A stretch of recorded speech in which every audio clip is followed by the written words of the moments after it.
How do you attract clients that don't hang out online? You got a niche of, I don't know, clam fishers people? They're out on boats all day, bro. They're not scrolling TikTok. Really bad example, but I got this question from a viewer, and there's actually a version of it that I think we all ought to be considering. All right, here we go. So our firm's niche is construction contractors. We do the work very well. Our clients are good people, and our team comes from construction or development backgrounds. However, our ideal clients don't have a strong presence online. And from talking with the construction clients we have, it's not clear how they network. I know the key to getting leads is to be where your target niche is. So what other ways can you market to your ideal client when they aren't online? Any ideas would be welcome. Okay, it's a good question. I think a lot of people are stuck on that. Common one that comes up quite a bit. By the way, if you want to submit a question, video, anything, link down in the video description. 3 thoughts for you. First and foremost, consider who your A clients are today and how you could start doubling down on them. Now, if you're like me, you didn't even know who your A clients were. I had people who were my favorites for a number of reasons, but who are the ones that are best for my business? And here's like the simplest framework I've come up with for this is consider who the people are who like happily pay top dollar for your help and would probably even pay you more. You know who the people are that are at the other end of the spectrum, where you're gonna go send them the bill and you're like, I gotta write this down because I know they're gonna freak out. You write it down, you send it to them, and they still freak out. Those people, in most cases, it's not because they're bad people, it's because the problems that you're solving are not particularly painful for them. But on the other end of the spectrum, the folks who are your A clients, they're paying top dollar today right now with a big old smile on their face. Money. And it is worth stopping to consider, why is that? Like, why are they so happy to pay me when I've got these other stinkers that like they will take a bill that's a tenth of the size and be annoyed about it? I'll give you an example. We did a lot of work with dental, and the client who probably loved us most was one who had just spent the last like decade and a half trying to get their office manager to do bookkeeping and payroll and bill pay and manage benefits, all these different things that you would never like reasonably expect that person to be able to do well, right? Well, they had just suffered for 15 years not having a great solution for that, and they came to us. We did it all better than that person had ever done it before, obviously, but it was also like out of sight, out of mind. They didn't have to fuss with it. The owner didn't have to manage it. And I didn't know any of that until I went deeper with her. They absolutely like raved about us. They were like our A client by definition, but I didn't know that. I didn't understand that until I dug into the context to know why they valued what we were doing. We were solving such a painful problem for her. And so you know what that ought to inform? Ooh.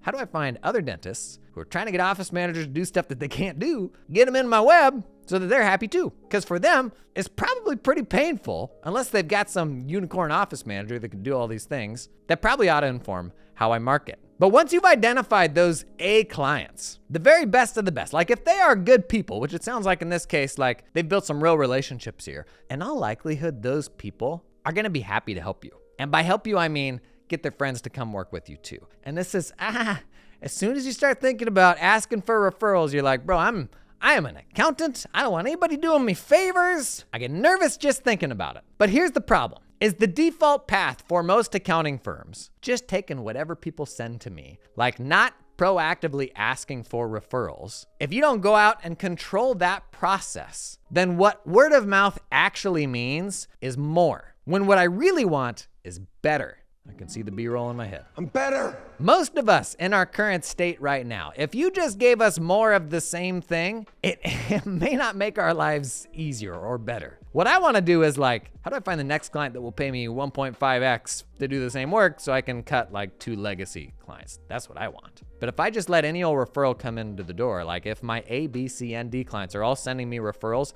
that is by definition more, that is not better. If I ask my A clients tactfully, hey, we're adding 2 more clients before the end of the year, and honestly, we're trying to double down on people just like you. Do you have anyone in your network that we might be able to help? As simple as that, like no pressure. But flipping that to proactively going after the A referrals, man, that can super transform your practice. So if you can't find them online, that's the place to start, is the network that you already have. Second tip for you is partner with the hubs.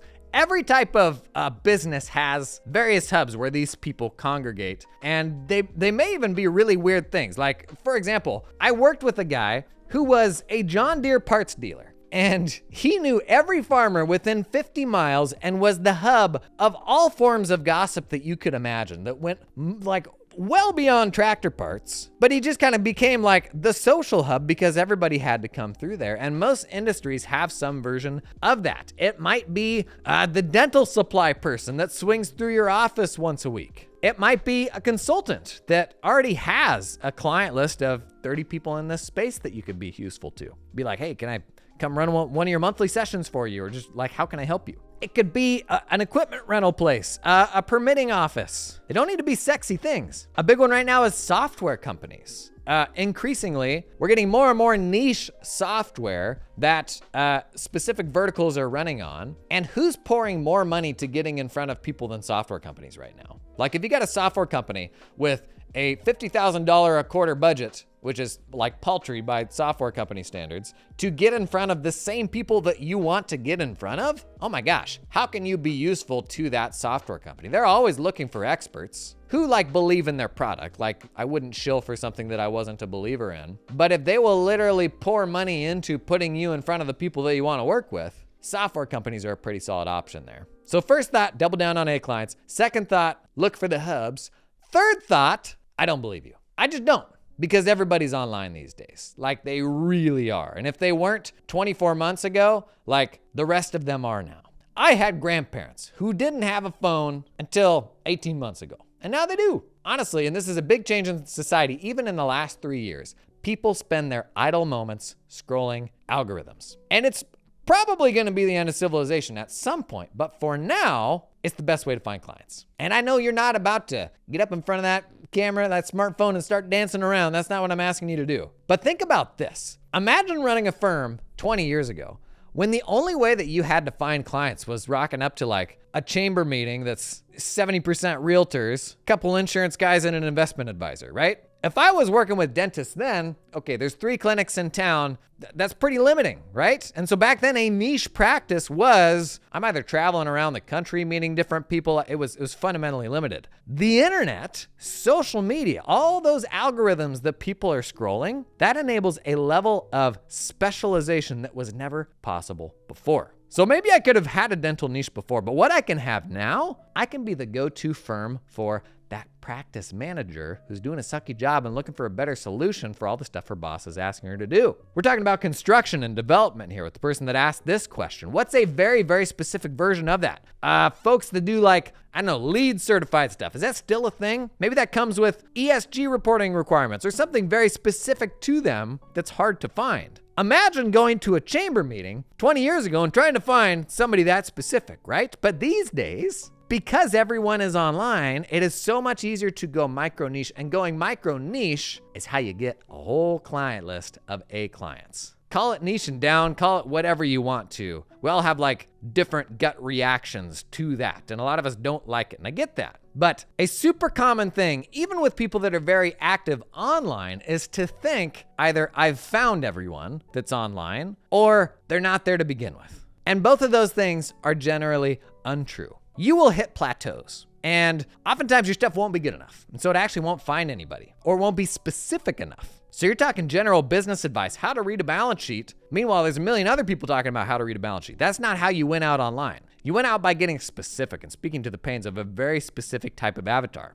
And so you will hit plateaus and you will struggle to reach people at certain points, but this usually just means that we need to reassess how we are trying to find those people, because those people are online. They really are, with virtually no exception. And even if you are the exception and your clients truly are offline, or a big percentage of them are, what is the bigger opportunity for you? To go find a whole bunch of people that are offline, or to go find the group of them that are online and serve a very specific cross-section of them, right? That's the cooler opportunity, I think. Now, none of us are influencers, so we get stuck on like, how am I gonna attract somebody? It's simply a matter of being useful, like being valuable online. You can get sucked into like social media optimization, all that stuff. It's a whole nother career path that you don't wanna have to go down. What I try to focus on is like, if I had limitless time as a firm owner, what are the cool research projects that I would do? So we go out and we do these big like practice management research studies and all these different things that are just useful.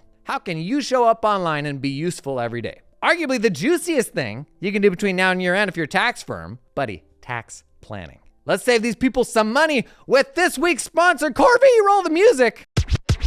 Corby, they've got over 1,500 tax saving strategies, all standing in position, ready to be deployed to go to work for your clients. But you may be like, what is even that? What the hell is even that? What is tax advisory software? I already got tax software, bro. Here's the thing. What's actually valuable about these platforms is their ability to frame the value of the service that you're providing. How many clients do you have on the client list right now? If you do tax work where you had some good idea 5 years ago, you now do it every single year. Or you did it 5 years ago and now it's saving them money every single year. When's the last time you reminded them of the cumulative value of what you've done?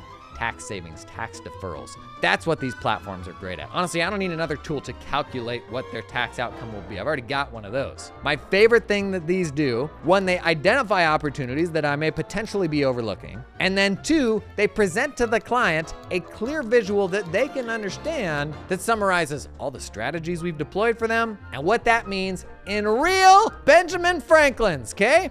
I mean money. As we're heading into year end, like that's maybe the juiciest thing you use to attract people, like a tax planning workshop, something like that. Core V, it is my #1 recommended tool to do this. I've got 2 other secondary platforms I recommend for it, but Core V, today's sponsor, they are my top primary recommendation. Learn more about them down in the link in the video description. Remember, running a firm ultimately boils down to how do I find the next client who will pay me 1.5x what my clients do today to do the same work because the problems I solve for them are more painful. Doing so means going out and finding the people with the painiest pains you can solve that will just happily throw money at you to do largely the work that you already do.